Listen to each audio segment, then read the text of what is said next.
This is how to write a high-scoring introduction in KCSE essay questions. A KCSE introduction does not need complicated theory. What matters is clarity, relevance, and proof that you understand the question. Follow these practical steps. Let me first read the question. Moses' downfall is proof that even powerful leaders cannot escape the result of their wrongdoing. Using examples from The Samaritan by John Lara, write an essay in support of this statement. Let us now write an introduction following these simple steps. Step 1.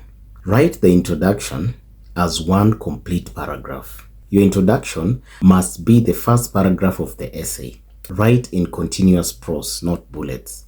Do not begin with points. After the introduction, skip a line before starting the body paragraphs. Step 2. Keep it brief and focused. An effective KCSE introduction is usually 2 to 4 sentences. Avoid long background stories, plot summaries, definition of terms. Your task is only to introduce the argument, not to analyze. Step 3. Show understanding by paraphrasing the question. Restate the main idea using your own words. For example, the question idea is that powerful leaders eventually suffer consequences for their wrongdoing.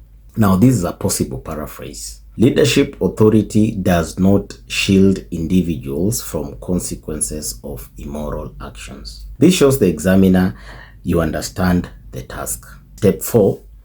Identify and use keywords or their synonyms. So you're supposed to pick out important terms from the question itself. For example, in our question, we can use these terms: Mayor Moses' downfall, powerful leaders, result, and wrongdoing. Use synonyms instead of copying the question. For example, our keywords can be substituted with the following words.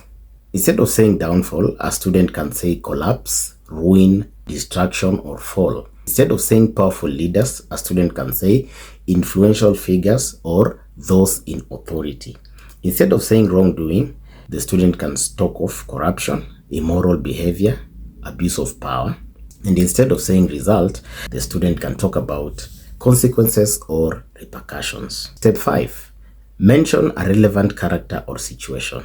Even though repeating the named character is no longer compulsory, mentioning a relevant character strengthens the introduction. For example, refer to Mayor Mosi as an example of a leader whose actions led to ruin. Step 6.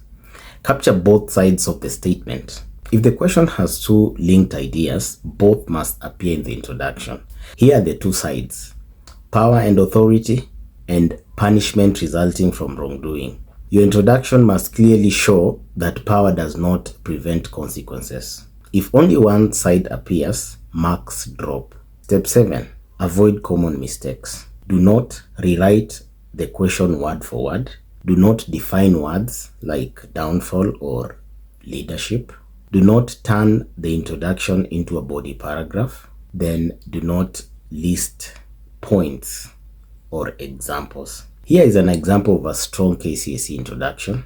Leadership often creates an illusion of invincibility, yet those in authority eventually face the consequences of their moral failures. In The Samaritan by John Lara, Mayor Moses' abuse of power demonstrates that influence and status cannot protect a leader from the repercussions of corruption and unethical decisions. The key principle is a high-scoring KCSE introduction is brief, paraphrased, balanced, and clearly connected to the question.